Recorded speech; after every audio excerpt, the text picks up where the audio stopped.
side, see how much movement I can get from that. Okay, you get a bit of an idea of your scalenes, what state they're in by that movement. So I'll come in like that. Straight away, it feels really, really tight through there. Yeah, really tight through that anterior part. Movement up here. So the top of her middle scalenes, not too bad. But as we get into there, so that feels more like anterior scalenes to me. Yeah, so it's around about the SCM. I can feel that start to lock up.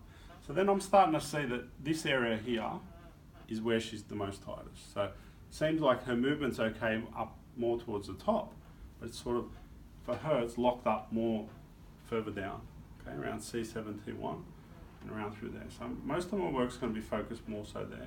Still going to work on the neck. Feels like some nasty trigger points up there. It just gives you a bit of an idea where to focus in on the neck. So you can start to just really hone in. Okay, so again, you could just trust your hands. I like to do a little bit of palpation. This one doesn't feel as bad towards the front, but I think should be tight around through the back. Okay, so what are the muscles that will be round towards the back of the neck, do you reckon? Yeah, good. Splenius sabicus, and one other one. Left scap. Which should be pretty consistent with the elevation. Okay, so that's good. If you can start to see that and it makes sense, that's a good thing, because it's making sense with what you're seeing. So you don't need to go through the process of trying to justify everything that you're seeing. So you'll just have a look at it and then you'll come into that position. You don't even have to think about it. So that's good. Can I just get you the edge of the table for me? Can you come up? Yeah. Keep going. I've got your head. So sometimes if I've got someone really locked forward like that, sometimes I will do a little bit of work through platysma. I'll just grab. Now you do need to have the, you're right? Yeah. Do need to have the head very secure for this. And I'll just come in here and just lock that. And I'll just bring him into that position like that. So you just a bit of a gentle movement and across. Not a lot of rotation, I'm not putting a lot of pressure through like that. And then coming forward and just a little bit of extension as well. I wouldn't do this with anyone that's got any disc issues, yeah? But if they are just head forward, locked in that position, it's nice just to come in like that. So you're just palpating, just a gentle dropping. Okay? So, and I'll do the other side. All slower movements. This one you would imagine would be tighter. She feels a bit tighter on that side. Even doing to that movement seems a little bit more locked. Okay. Can you hear me? Mm-hmm. Come forward like that. So I'm just going to drop your head just slightly. Okay. And come back up. Just paves the way a little bit fascially. I'll get you to move back for me. Next thing I like doing, so I'll do all this without thinking, is just actually have a look at passive range of motion. So just go through the movements and actually see how far you're going to be able to move and what's going on. We can see a massive strain through that SCM. It's looking particularly tight. Movement generally feels pretty good, but really tight through that movement. Okay. So I'll go through a rotation. I'll go in like that, and I just want to see how the neck moves. Sometimes I've just sat there and just moved a client's head around a little bit as just part of my release. I'll just go in like that, just to start it with. So just get it used to moving around like that. Come back to the other side. So if they're really tight, I like to start it like this. Either way. Some people really couldn't, Yeah, I know. So they're just going to get to there. So that's it. And you go like that. So do like 3 movements. 1, 2, 3. All I'm saying is just get them used to their neck moving. Okay, just like that. Just gentle movements. As far as they can go. Before you start. You can do it again afterwards. Everyone waits till they're finished. I'm like, why do you have to wait till you're finished? Okay. Then I'm going to start on this area. I'm going to check the scalp fascia. I like to feel just from that, just see how that scalp fascia is moving. So you can start with either your thumbs or your hands. Just feel like that's actually pretty good from this point. Okay, so frontalis area, pretty good. Even though she can get headaches around there, that actually feels pretty good. It's good movement. As I go around towards the back, yeah, still pretty good movement, but we can definitely feel that she's tighter up around that area. Okay, so I'll just compare that sides. This is where my upper traps touch, this is where my SCM touches. Let's check the other side. but we're still both tight. Remember, she had a generalised headache. Yeah. Feel tight? Just got fascia. Yeah. Let's probably do both sides.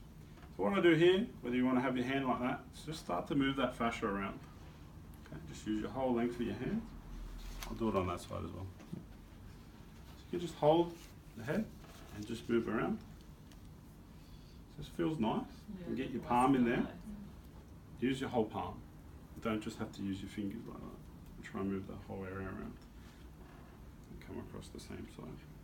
Come in like that. Move that whole area around.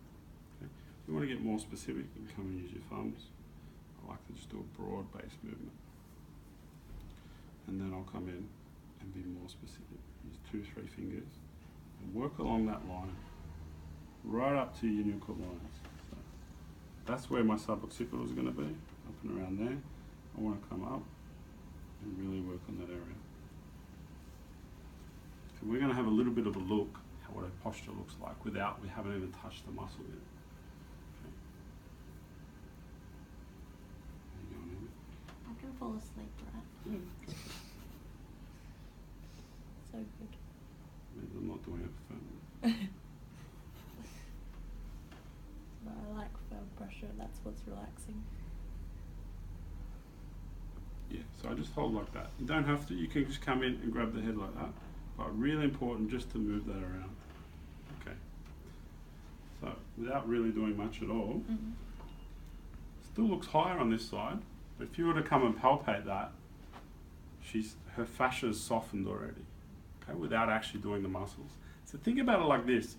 If I do any type of work either here or here, opposite ends there, the neck muscles are in between. I've worked the attachments. Suddenly the muscles are generally going to be easier to treat. If you just want to go straight in, put your balm on, work on your muscles, okay, it might be successful, but I found that this works better. Yeah, I found that this works better. All right, so where to start first? I might start a little bit on that pec. Just on that anterior delt, just going to do a little bit on there, and then I'm going to work on that trap, or maybe a little bit of SCM.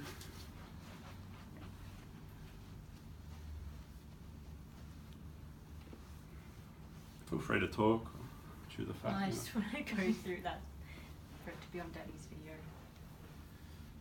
Now I'm keen to try that Tisma dip, and then I always use like a claw hand for like scalp fascia, but yeah, using that Use your palm. would be really helpful. So really trying to hone in on anterior delts here. Just do like a little bit around there, a little bit about attachment. Come in like that. Sometimes I'll even just do a little bit of shoulder movement, just to get that moving. Really focusing on anterior delts. Making sure that when I'm going to do that upper trap, I don't have that really strong tension like that. Hence why I like to, I'm doing more and more of this as well, where I get my hand in underneath and literally use my palm to sort of stretch back.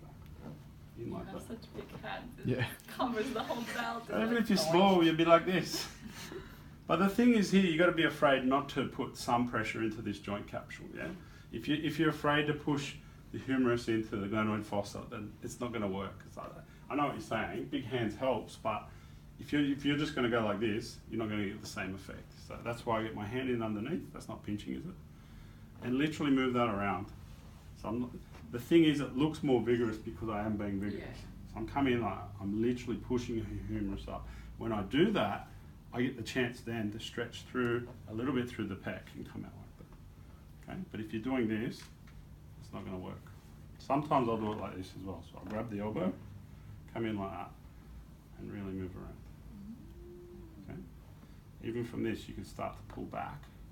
You could even do this. Come in like that, get her arm like that. Come in like that.